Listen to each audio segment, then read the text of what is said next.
Hey guys, welcome back to Resident Angels Reborn. It's gonna be a little bit of a shorter video. We'll see how long this goes. The clang of metal instead of the mush of dirt is welcoming. Never again will I have to check my hair for spiders after a radar area check.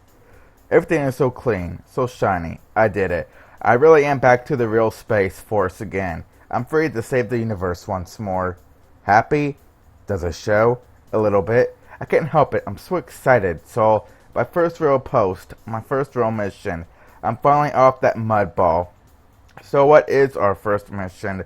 I haven't checked. My orders were just to report here and then receive my follow-on orders over the secure network. Sound like they're trying to make it difficult for your first briefing. You're telling me. I have faith in you. Show them how to give you a proper intelligence briefing. Thanks, Sol. I know I can't see the orders, but let me know if there's anything I can do to help. I'm glad he reminded me before I asked for this help. Shadow orders are restricted to shadow eyes only. My first briefing can only be written by me. This is the unfortunate truth of my profession. No matter how much I wish I could depend on Sol, my crew, I am not part of it. I am just an attached member. The thought is sobering. Bleeding the joy out of my mood is lonely at the top. Does my lab have a secure line? I'd rather not deal with couriers. Only the finest for you. It doesn't seem like this ship has a lot of the finer things. It doesn't. But you learn to make do with things you're given. I'm sure you'll find ways to adapt quickly. Of course. This ship is a stepping stone. I must keep telling myself that. We stop in front of a door in the AFT section of the ship. Sol doesn't seem to be pleased here, so I assume we find the Aux lab. Sol knocks against the door 3 times without a single response. Finally, he resorts to loud bangs before we get a response. Whoever it is, you know the hours. Doc is not in. A ship doctor is available at all hours of the day. Not according to your beloved regulations. Come back tomorrow, but make sure you book an appointment first. Urgh. I'm sorry, Natalie, but I'm going to have to resort to some more desperate measures. Why are you apologizing? What are you planning? I want to bother you, Colonel, but our new Saito just arrived, and she really needs to turn in her medical records to you. She was very insistent to meet with you right now. She? Well, give me a moment. I might be able to break regulations just this once. Just this once, my butt. From behind the sliding door, I can hear a mild commotion as whoever this colonel is prepares for our visit. You're pretty disrespectful to a superior officer. That thing is not my superior in any way. The door slides open, and a dashing effort with sharp eyes and dull purple hair that falls to his shoulders steps out. He looks over me with a kind, warm smile, but nothing like the predator I was expecting from Sol's descriptions. He looks like a demon of yore, but his demeanor doesn't feel satanic. Still, there is something odd, radiating from from him. Power and confidence, yes, but something feels off. Deep in my gut, a small sliver of ice is forming. My, our humble ship has been blessed with a radiant beauty. My name is Stan Nelson, ship doctor. Natalie Fukayo, it's a pleasure to meet you. No, my dear, the pleasure is all mine. I was told that I would need to drop off my medical records because of some privacy act.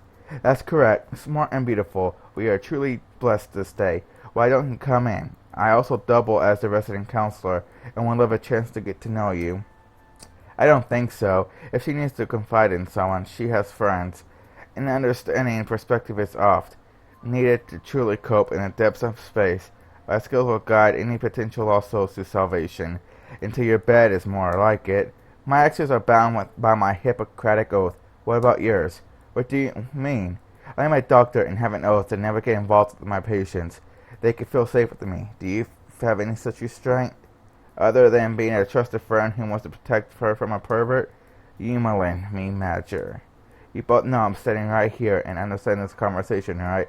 Natalie, I think I can handle myself. There's my medical records, doctor. I look forward to working with you on the strictly professional basis you mentioned. Precisely, my lovely Major. Precisely, if you ever need any help or someone to talk to without repercussion, I'm always here. Thank you. Natalie, wait. I'm not slowing down. I know what Sol means well, but it isn't like I need some guardian angel protecting me from all the bad non-humans. That icy feeling in my gut is warning me to be careful around Stan. Even though he is handsome and charming, I am not a thing that they can use in their pursuits. I am the Saito in charge of this mission, and everyone, including Saul, will respect that. I'm sorry, my anger slowly fades out as I slow my pace. Even if I had some idea where I was going to this ship, I think Saul got the point. You what? You can take care of yourself. I know. I just don't want to risk losing another friend to a corrupt beast. Learning some of that teamwork stuff the vice commander was talking about? Perhaps. Then trust me, it wasn't like I was going to go inside alone for a special examination in the nude. He made that officer to Zuri. And why is he not being brought up in charges for misconduct? Because she is too dense to realize that his medical reasoning was flawed. His preserve, I think. I have a bad habit of skipping things too fast. Sorry about that, guys. But okay, well, back to this. But I know you're not. I'm sorry. I should have trusted you to not fall for your traps. To make up for it, why don't I take you to dinner? You mean the synthetic stuff out of the machines? Once again, you prove that you can see through a ruse. Will that suffice for tonight? I promise a better meal down the space lane. I'm not going to hold you to that, Soul. Soul leads me to the ship's lounge and cafeteria. I'm not expecting much from it. Synth food is synth food, but anything to suit my gurgling belly is welcomed. Welcome to the ship's lounge. It's all right scents. Watch out! In front of me, all I can see is a black boot whiz past the front of my face. It passes so close and fast I can feel the wind rushing across my hair. With a mighty tug, Soul grabs the back of my uniform and yanks me back. He pulls so hard that I stumble and almost slam against the wall of the hallway. A mere millisecond later, and a large green tail slices through the air where my head used to be. Before I can react and determine what just about took my head from my shoulders, Soul storms forward. Damn it, Zuri! How many times have Commander Vasuna and I ordered you not to practice your fighting garbage in the lounge? Well, Soul, you've got pretty good reflexes. I had to develop them because of you. Answer the question. I don't know, a couple? 27 times. Don't you have anything to do better to do than remember random numbers like that? I wouldn't have to if you stopped trying to kill people. Oh, hey, who was she? The superior officer you bit about murder for committing the horrible crime of just entering the room. Huh? Anyway, I'm sorry. Who are you? Now that's settling down, I can get a better look at the woman with such amazing speed. She's what are they called again? Do you have any members of the academy? What is the proper procedure for introducing yourself to someone who outranks you? Come on, she's not in my chain of command. We don't have to be quite so uptight, right? Long ears and green hair would tell me that she is an elf, but elves don't have wings. Possibly she could be an Evric like Stan. Baffics don't have shiny, scaly tails. Wrong, I don't care if we are crew dogs or not. We maintain a chain of command and respect her in all phases of operations. But I'm off duty right now. What does that have to do with anything, Lieutenant? I think I remember reading about them in a news bit. If I recall the story correctly, they come from some sandy planet in the far northern reaches of the Reolian Republic. We're just normal people off duty. We're all the same. Regulations don't go away just because you're on duty. Besides, Lieutenant, when we launch from port, we are technically always on duty.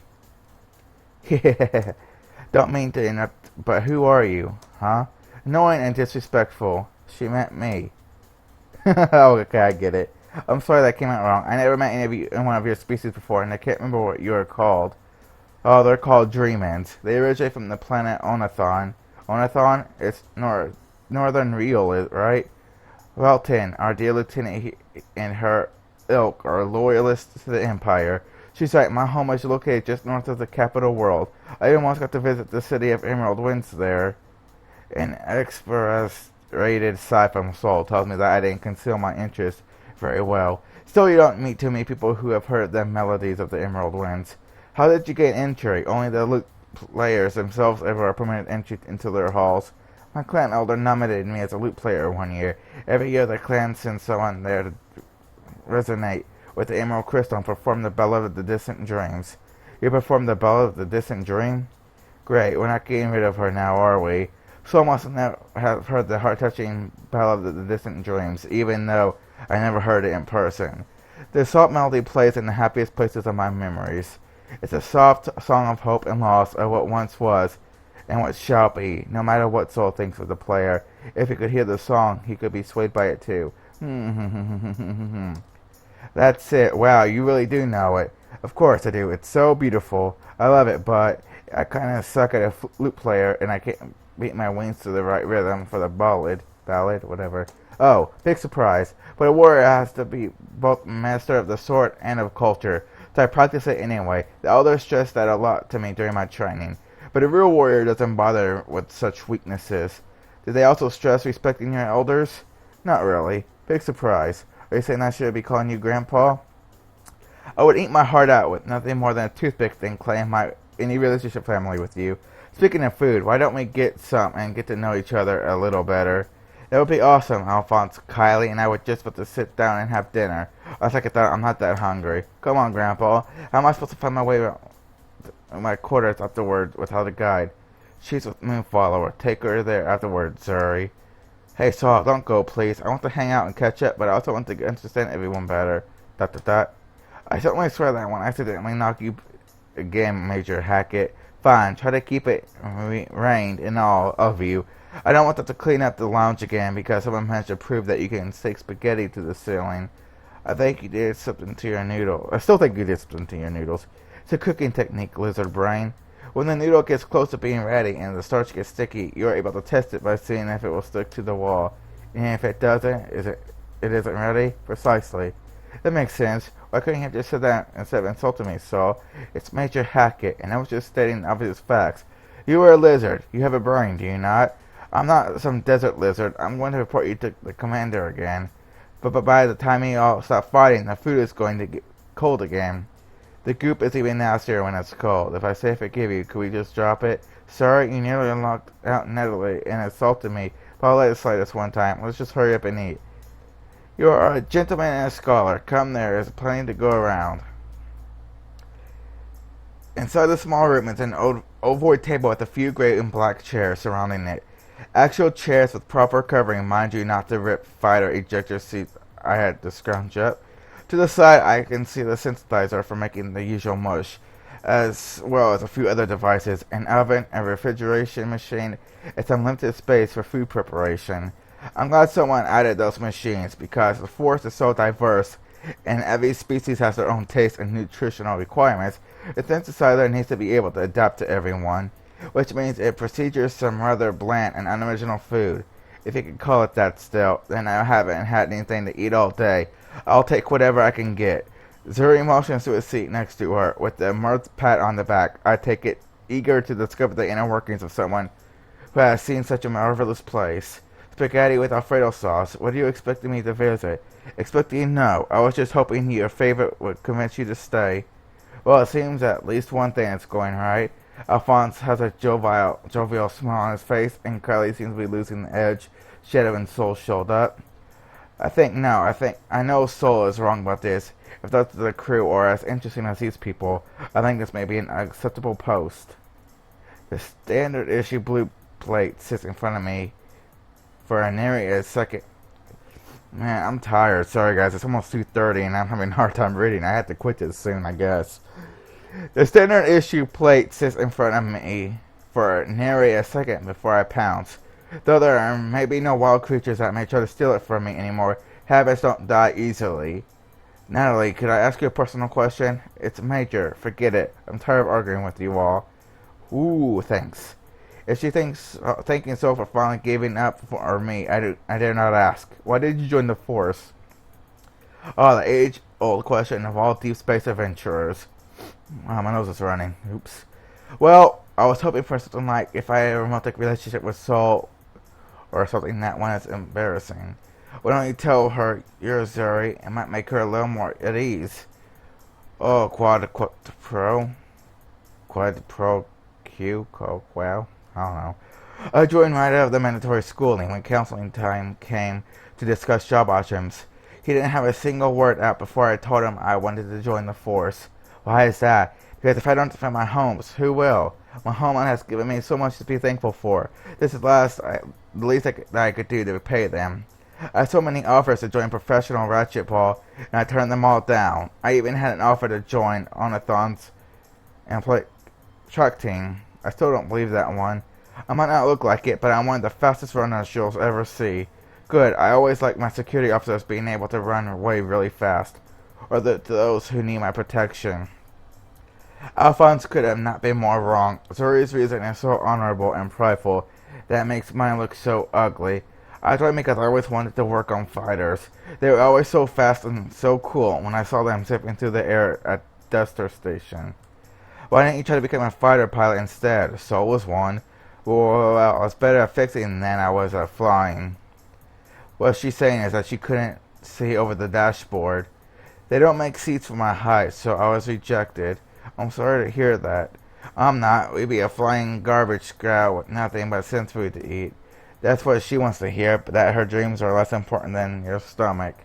I didn't mean it that way, Kylie. I know. Still doesn't sound any less offending. Why don't you tell us all why you joined Saul? Why do you care? Natalie already knows why. We had this conversation before. I would like to know. You never tell us anything about yourself, because you don't need to know. I'd like to know more about our executive officer. If you don't tell them, I will. Fine. Force my hand. I joined because of a program that allows veterans to get special treatment in trade deals. But I'm becoming a transporter. That was nothing like the romantic story he told me.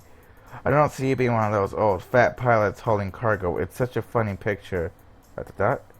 Well, there you have it, Nat. What's your reason? Time to admit the truth. If I don't, I could start sowing the seeds of distrust in their minds. I was bored. Bored? This is so embarrassing, but I really just bored. Was just bored one day and said I could just go to the university and become a chemist, but that's boring. I decided to sign up on a whim. But you stuck around to be the best and prove your might and strength to the universe. It's not why you do something, but that you did it. Exactly. What you do here and now is what matters, not how you got here. So flashes me a small smile, but he knows the truth. I came here because my family is incredibly poor. I couldn't afford the university, so I had to find other ways to become the best. There is nothing I hate more than those sad smiles I get when people discover my poor heritage. They don't know what it's like to fight from the ground up with nothing more than your heart. That's why I must continue to be the best. I'll conquer the peace for Kataja, but the hero and prove myself to the universe. I eat my food quickly and ask Skull to take me back to my room. When I get tired, I get philosophical. I don't know. My first day is not the best place to let myself become in that way. This is your room. If you need anything, you have my frick. Don't be afraid to call me for anything. Thanks for showing me around, Soul. It's nice having a friend on this ship again. Good night. Good night, Soul. So this is where I'm going to be spending the next few months. I doubt I will be visiting this very much when there is so much work to be done. It's just a tad cramped, but I think I can make a good life here. The crew seems friendly. I doubt my mission is mundane, and I don't have to worry about waking up to giant rats gnawing on my computers. I glance over at my roommate's bed, but she seems to be fast asleep. The commander says she was kept a moonfellow. I'll have to introduce myself to her in the morning. It is hard to maneuver around in the darkness, so I relent on unpacking and head to bed. Tomorrow I get to start my job here. I get to start my job as a hero. This is going to be perfect. ... What's that? Is another bird stuck in the ventilation again? No, as I look around me, I remember that I have been freed from that hellhole. Somebody's been on my door with a ludicrous amount of force. That doesn't sound like it would be Saul. He said that he was going to be me here in 20 minutes. He's always punctual, but... Coming! I quickly threw on a fresh uniform and opened the door. Okay, guys, I'm going to end it here. Looks like we're going to have a new character introduced here in the next video. Oh my god, I'm going to end it here because I'm pretty tired. I'm going to get this uploaded. So guys, thanks for watching. I'll see you guys in the next video.